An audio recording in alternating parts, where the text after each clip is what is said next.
Now who's that sneaking around my orchard?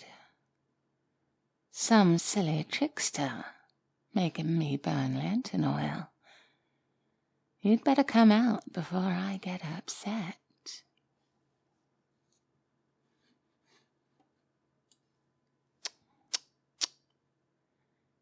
Come out, wherever you are. Lucky for you, I'm not upset yet. I just want to see you. You won't like me when I'm upset. You won't like me that much at all, little mouse. Hey there. I thought that might be you. I saw you take a picture of the house the other day. You're one of those urban explorer types, aren't you? I could tell from the cargo pants. Curious about the old spooky estate? You know, you could have knocked. I'm not averse to visitors. I'm a very gracious host. I'm a woman of wealth and taste, if you will. What's the matter? Devil got your throat? Taken aback by my good looks? My mysterious charm? No, I'm not mad. If anything, I'm amused. The old dark estate really strikes a chord with some people's imagination, that much is obvious. It's what drew me here, too, after all. I'm feeling whimsical, so I suppose I can show you around if you like. But on one condition.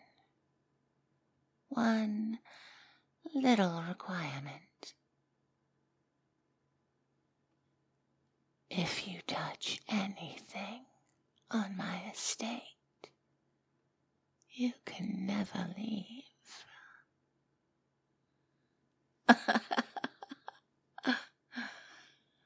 Oh, I'm very serious. Break that rule and you can never, ever leave. Maybe I'm a serial killer and I'm going to chop you up into pieces. Maybe I'm a demon and I'll eat your soul. Or maybe I'm a witch and I'll turn you into a cat. Fool around and find out, as the kids say. Still curious? Willing to risk it? Very well, my brave little friend. Tell me, before we begin our tour, what do you say about this place? I need to adjust the tour to your expectations.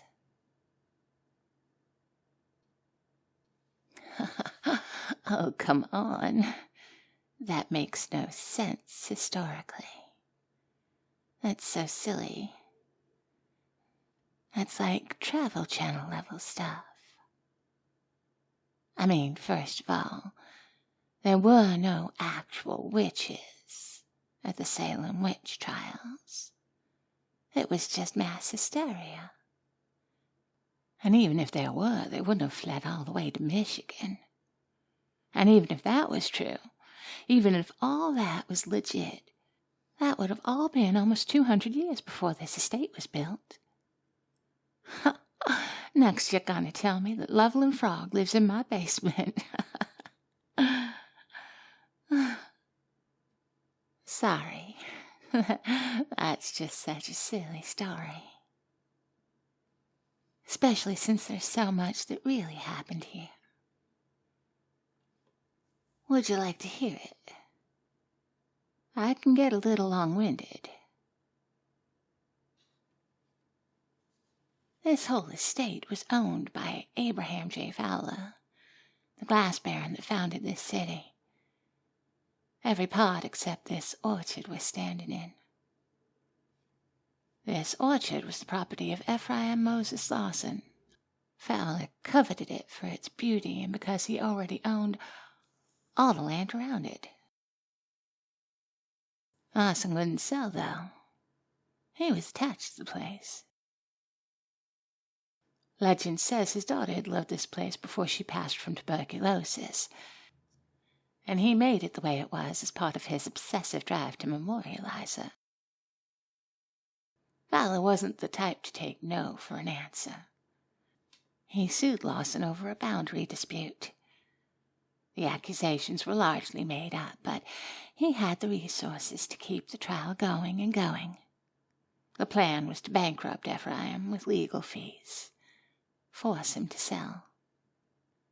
Then came the great blizzard of '83. Ephraim had an appointment in the Capitol in front of the State Appeals Court. He never made it. They say his daughter came for him in the snow and took him to the Promised Land. It's said Fowler felt a terrible remorse for what he'd done, but it didn't stop him from buying the orchard farm from the next of kin. He did his best to keep it the way Ephraim had left it, perhaps out of regret. Fowler was good at that, regretting things he'd done after it was too late to change anything. He sent his servants out that fall to harvest the apples, but they came back with these. Lovely looking fruit, right? But you'll see one problem. They're made of glass. Every autumn, hundreds and hundreds of glass apples fall from these trees, shattering on the ground. This orchard will never bear true fruit again. Those are the wages of sin. Care to come inside? I promise you it only gets spookier. If I was you, I'd say no.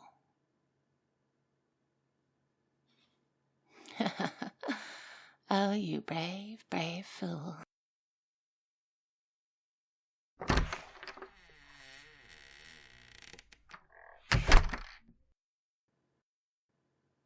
Incredible, isn't it? I suppose a glass baron's home should be full of glass after all. He made this maze of mirrors in order to make the home seem even bigger than it already was. It said some people would get lost in the house for days. Some even say he made a deal with the devil to make it bigger on the inside. Don't stare too long. You might see somebody you know.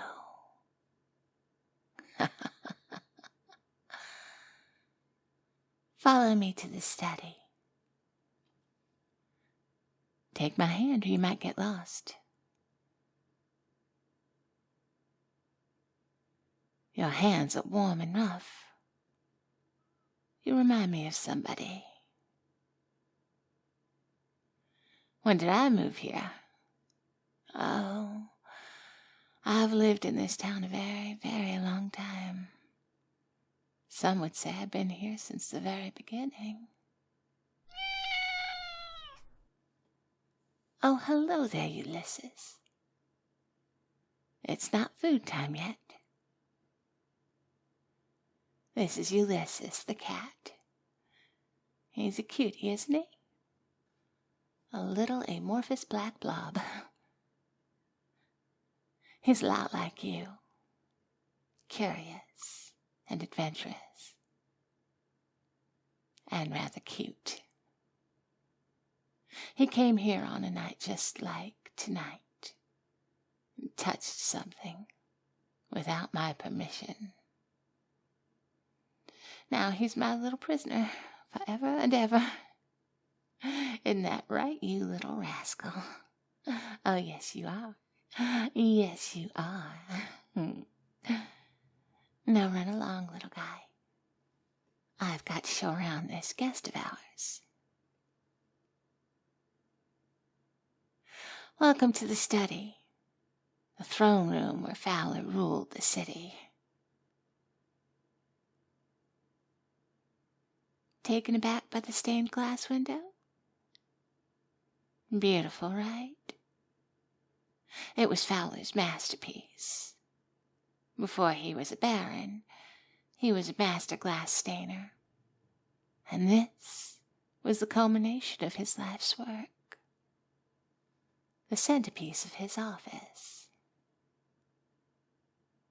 It's a celebration of the city, all the great events of the last 100 years. The arrival of the first settlers on the Erie Canal. His faction in the center of town, the regiment they sent to old Honest Abe during the war of Southern treason. Shiny, happy people building a wonderful city, holding hands and singing songs, working together for a better tomorrow, all under the guidance of old Mr. Fowler. Lovely, lovely picture, isn't it? But you want to see something really cool? Let me adjust the light on my lantern. It's all different now, isn't it? Now, the window depicts all of the sins that led to the creation of this city you call home. We see the time he brought the Pinkertons in to break the great strike of '94. The burning streets during the race ride of '06. The bombing campaign of 1919 that got blamed on the anarchists, but was really him trying to drive all the retail shops and banks he didn't own out of town. And of course, old Ephraim freezing to death out in the snow, all under the watchful eye of the city's greatest sinner. Nothing but sin. Beautiful, beautiful sins. Why would he make this? He didn't. At least, not intentionally. But cursed trees bear rotten fruit. He couldn't hide what he'd done any more. It's said everyone who walked in here saw the second image, but they all pretended they saw the first. Then one day, he saw it too. And poor Mr. Fowler, well, his little old heart just gave out. They buried him downtown in the Episcopalian cemetery. He never left this old dark house, though. You can meet him if you like. You see that vase over on the desk? I made it myself. I'm no glass baron, but I accounted for myself pretty good. Why don't you stick your ear in the mouth of it and listen? Just be careful you don't touch it.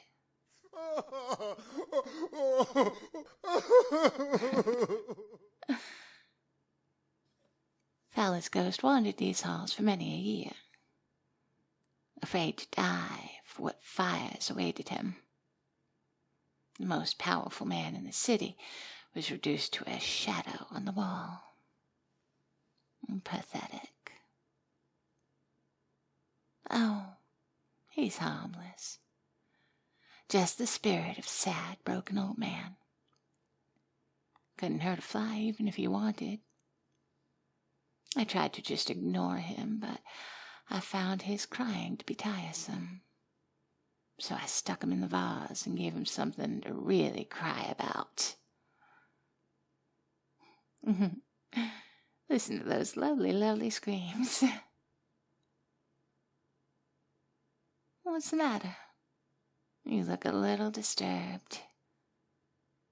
I never said this place wasn't haunted after all. Those glass apples should have been a warning. You urban explorers aren't good with warning signs, though, are you? Scared? Want me to call your mommy? You feed off misery and decay, and yet y'all just cowards, aren't you? Never faced anything scarier than the homeless people and junkyard dogs. Well, now you can say you've seen something really scary. Are you impressed with the estate? Is it as spooky as you'd hoped? I bet this would make for a really interesting Instagram post. I hope you've enjoyed it, because you'll be here for a very, very long time. Don't you remember back in the maze? You broke my little rule. Oh, you haven't touched anything? Are you sure? You took my hand earlier, did you not? That counts in my book.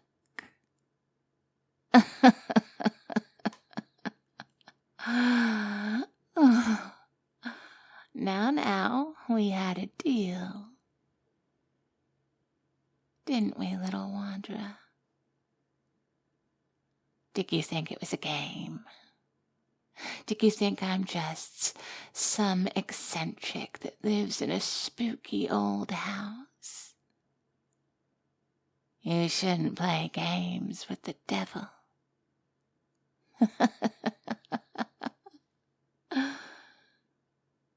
Well, I did say that I'm feeling whimsical. If you expected a game, then let's play one. Take this candle. You have until it goes out to find your way out of this house. If you can leave, then you're free to go. If the candle goes out, though,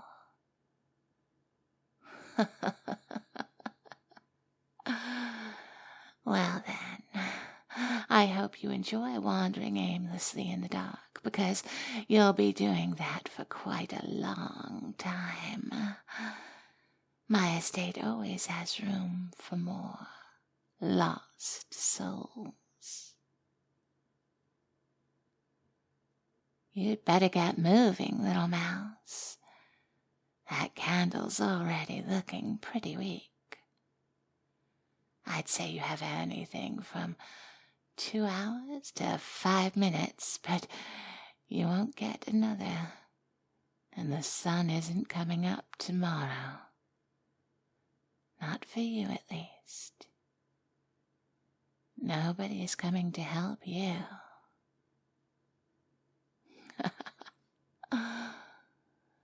May the road rise to meet you, traveler.